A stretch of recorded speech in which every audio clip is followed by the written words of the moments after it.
The things that we're thankful for tend to come from people who devote their lives to something greater than themselves.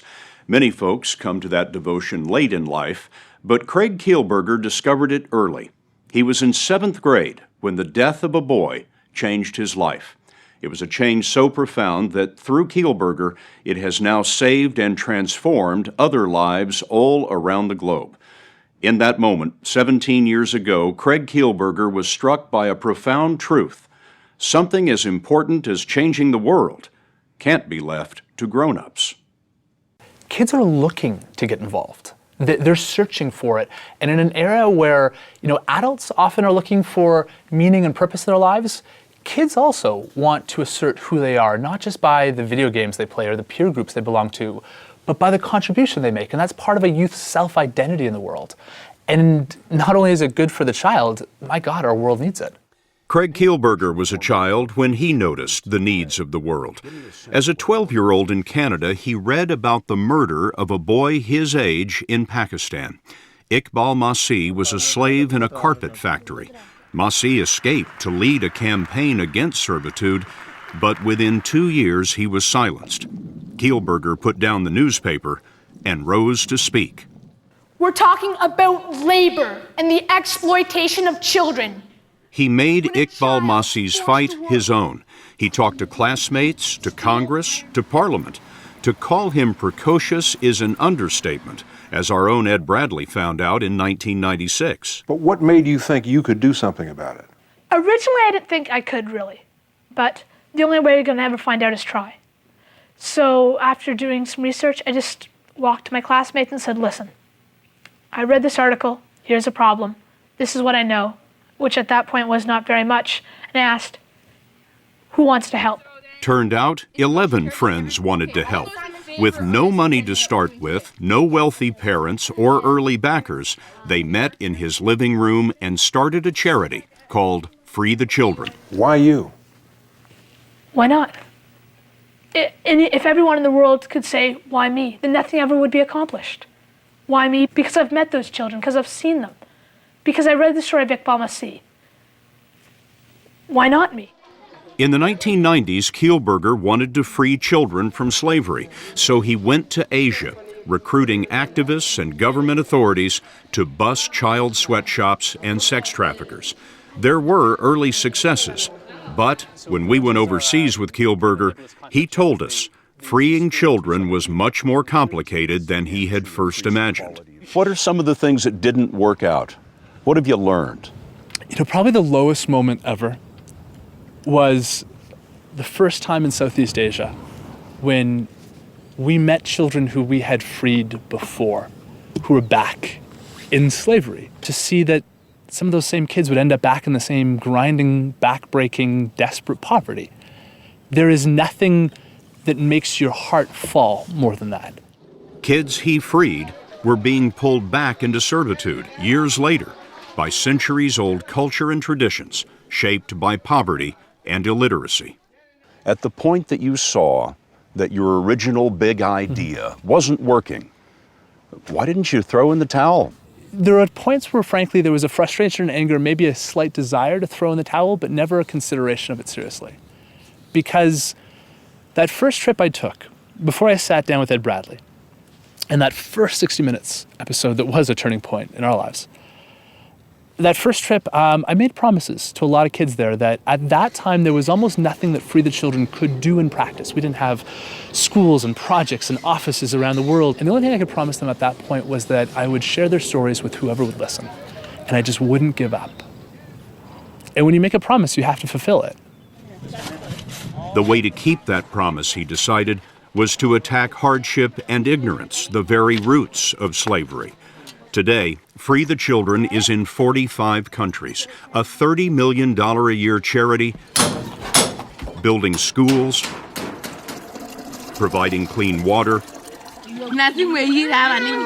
and connecting local craftsmen to world markets where their traditions bring in good money. There are 2 million volunteers, nearly all of them under the age of 18.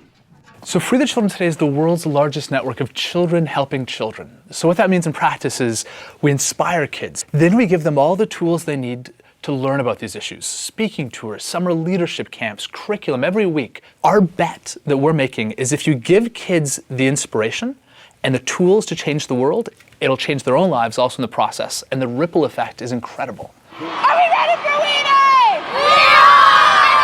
You can feel that ripple in the Free the Children celebrations that Kielburger calls We Day. He does as many as 9 of these a year, and when we came to this one in Vancouver, there were 20,000 kids. We Days feature acts like Nelly Furtado,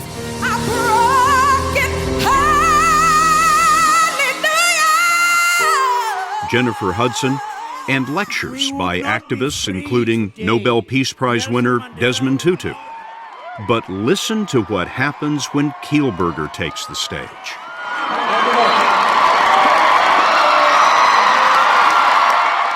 We Day isn't just a day.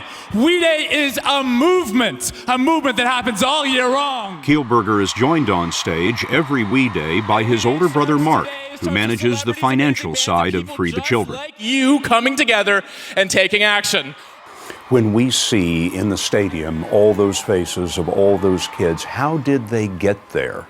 You can't buy a ticket to We Day. Any kid can earn their way in for whatever cause they care about. Half local, half global, and they're there. These are kids who have done, bake sales and car washes and volunteered at retirement homes and local support lines, and they've started their own charities. And when they leave, they bring that inspiration. We Day is just the beginning. I need a chocolate, the one with the chocolate. We followed that bake sale money back to St. Anne's School in Bridgeport, Connecticut. Free the Children recruits through schools, almost turning them into chapters of the global organization. There's so much trouble in the world. Yes.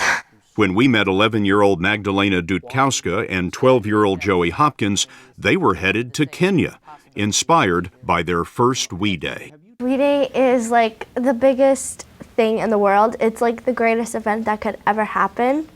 And so it's just all these important people coming to one day, to one event, to talk about how we can change the world. When a child donates their birthday money, there is an incredible responsibility that comes with that to make sure, like we have kids who have walked up to us and handed us a piggy bank. There is such a responsibility to make sure that money gets to where it's supposed to go. When the bake sale money comes in and the piggyback money comes in and you count that up, what's it come to? Well, the average kid probably gives, somewhere between $1, maybe $5, maybe $10. Over the course of a school, that's maybe $1,500. So how do you save the world on that kind of money? Oh, that adds up to millions and millions of dollars. Tens of millions of dollars every year for our projects. A penny is almost like a kid. People walk past pennies all the time and ignore them and think that they're insignificant. Kind of like kids. You don't really think twice. Can they really make a difference? But when you bring enough young people, enough kids together, then suddenly those kids can change the world. And this is one of the places that Kielburger set out to change, the Masai Mara in Kenya. The Mara offers nearly every wonder of East Africa. The traditions of the Maasai people are rich, but their access to water and education is among the poorest in the world. Joey Hopkins and Magdalena Dutkowska raised enough money back in Connecticut to join other volunteers to build a new classroom here. Each year, 2,400 kids lend their hands overseas. Over the last 10 years, 130 schools have been built in Kenya. This one was finished in 2010. Now, 91 students are enrolled. Among them, Sharon, Naomi, Faith, and Marcella. Sharon, let me start with you. What does this school mean to you? It means a lot to me because at first I could not even talk to people like you now. I did not understand English well, but now this school has helped me a lot to know more English and gain more confidence. How long have you been in this school? 1.5 years. You've learned this much English in 1.5 years? Yes. That's amazing. How many of you think you're going to go to university? Everybody. And now, a university education will be open to more students because after 3 weeks here, a new classroom was built by the kids of Free the Children. With 2 students at each desk, This classroom will hold about 50.